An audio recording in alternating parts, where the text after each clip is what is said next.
I was very, very fortunate that about 6, 7 years ago, 6, 7 years ago. 6, 7 years ago, Boman and I were chatting, and he said, "Come home, and I'll show you something." And about 7 years ago, when I was a journalist, I sat in Boman's home in Dadar, That's right. and over 3 hours, he narrated this story to me. And I remember being a bit of a slobbering mess at the end because it was just so emotional. And that's when Boman said that this is the script I think I'm going to direct. And and I remember thinking, and I remember us chatting and saying, Boman, you should cast this one as the son, you should cast that one as the son. And then to see that film, and Boman, what I thought was beautiful when I saw the film a couple of months ago when it came out was that it was about 7 years ago that I heard it, but I recollected it exactly. And that's so beautiful because that's not always what happens, right? I mean, a film goes through a lot of changes. And when I mean it felt the same. It felt like all the things that I loved when I heard it, were what moved me all over again. What is the trick, Baman, to first of all, I want to say you became you made your acting debut in your 40s. They keep reminding me I'm an old man. I don't know, I feel very offended. You become an actor in your 40s, you become a writer in your 50s, you become a director in your 65. बोलो कोई बात नहीं यार, young लोग का अभी ज़माना है, क्या करूँ? But Baman, when did you know? Did you always know that writing and directing was going to be the big thing that you wanted to do? So I'll tell End you, goal is this. I'll tell you a little story before we become technical. How many film enthusiasts over here? How many of you would like to pursue a career as writers, directors, cinematographers, actors? So, a lot of enthusiasts and a lot of you, quite a big number of you want to be part of cinema. Am I right?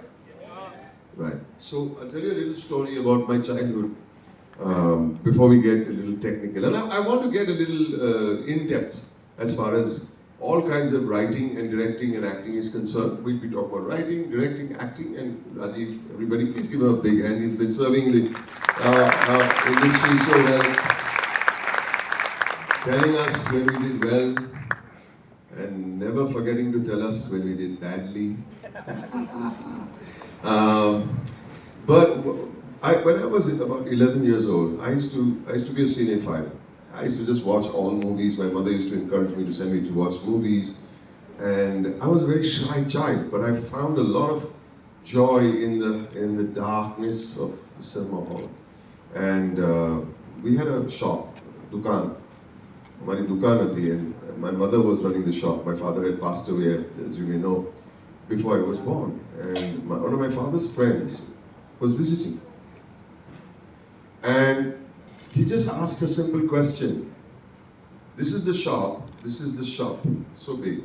And that's the side wall of the shop, but that's the back wall of Novelty Cinema, of the screen. And I used to go and watch movies at the Novelty Cinema.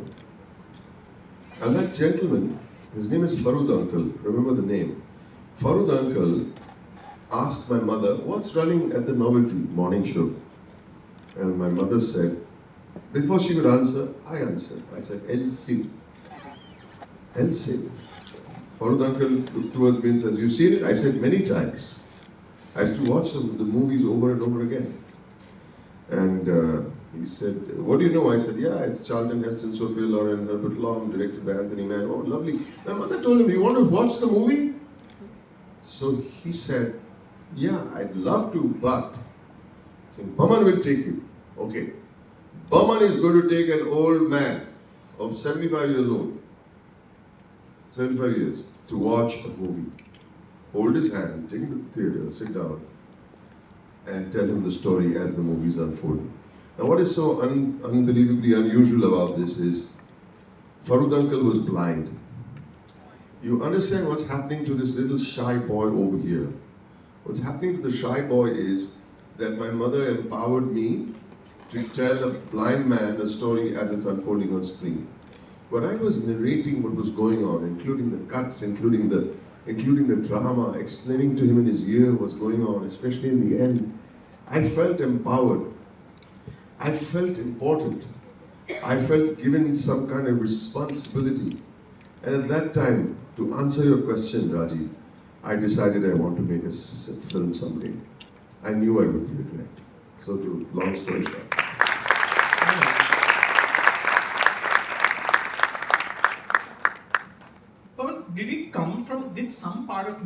Meta Boys come from the place of just creating this dream role for yourself? No, I didn't want to act in the film.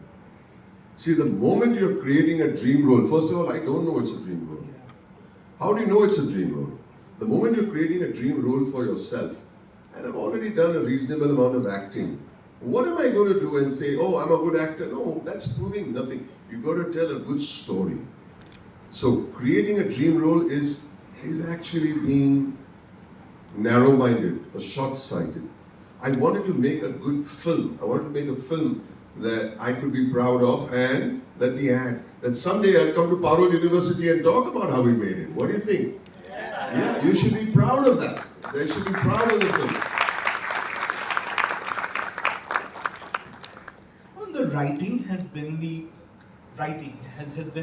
sort of integral to your process. You, as some of you may know, during COVID, Boman created Spiral Bound, which is this sort of collective, this opportunity for aspiring writers, established writers, anyone who's interested in understanding how the written word sort of originates from, how a film gets from the page to the screen, was getting together over Zoom at the time, and Boman was doing workshops, sessions, really helping scene work. Why was this important for you, Boman? Was this sort of giving back? Was this... If you turn off your cameras, I'll tell you the truth. Okay, and this is within the room. The question. Yes, sir. Firstly, thank you for the film. It was one of the most touching films I've seen very recently. Thank you. Yes, sir. My question to you was: whenever I'm writing a story, whenever I'm approaching it, Right. I have to get into the psyche of a character, may it be great, good, or bad. Right. I first have to separate my consciousness into the character. Absolutely. My question was: all of the characters in the movie, they were very well thought of. Right. How did you manage that? How did you get into the psyche of each and every character? Okay, that's a very good question. Give him a big hand. Come on. That's a very good question. Because you know what? You will give your character what your belief system is. No. You have to give the character what the character's belief system is. So it's the character. Also, the rhythm of speaking is very different between each character. Now, I have already mentioned it, but I'll repeat it. What does the character want? Alright. What does the character want in Meta Boys? All of them, or just the protagonist. The main. It's a two-for. Yeah. So what does one character want at least? The main Amay. Amaya, I think somebody is also finding a connection. What does he want? See, this is what when we ask. When you're sitting down to write, you'll say, Amay is this kind of guy, he's a dreamer, he's a loner. No. Don't get into all that nonsense. Ask yourself this one and most perfect question. What does he want? Start your story there. But what does he want? Confidence. Okay, but if he gets confidence, the movie's over. Alright, he's seeking validation. Very good. Anybody else? What does Amay want? Anybody, put up your hand and answer. Yes? Sir, he wants to acknowledge from his father. Acknowledgement. Yeah, she said that. Yeah, it's very nice what you're saying. So eventually we're going to marry these two things together. An acknowledgement that he is a worthy boy and not what he thought. That his father did not think great of him.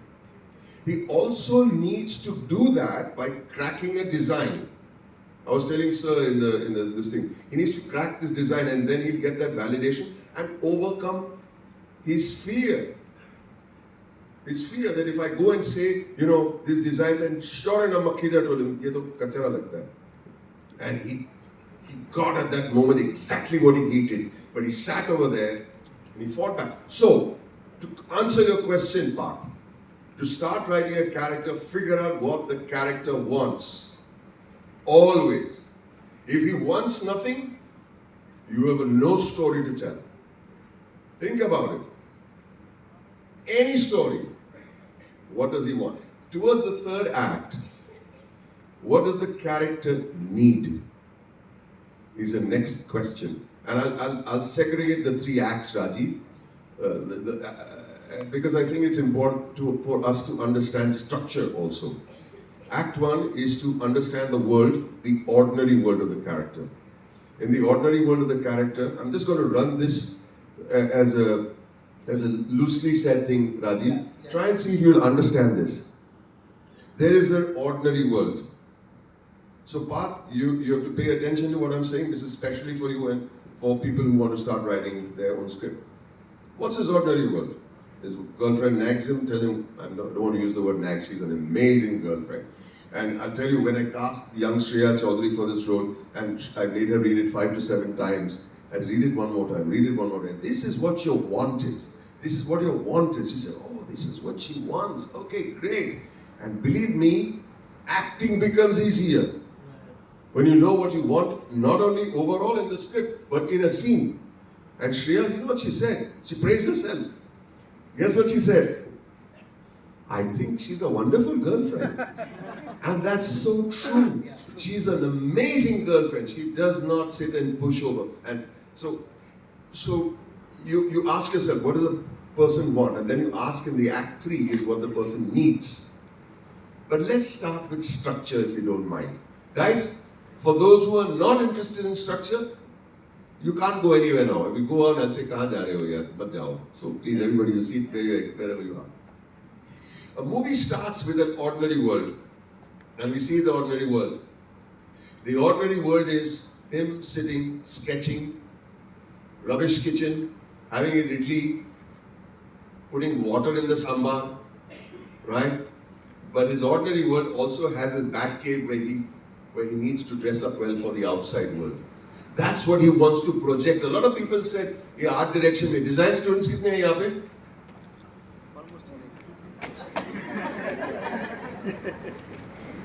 Think about it. How many of you felt that was incongruous? His wardrobe and the rest of his house. And how many of you felt that it's saying something? How many of you said that it's saying something? And the question is, what is it saying? Young lady, what is that wardrobe saying? That wardrobe is saying that I want to present myself as perfect even though I am broken inside. Perfect.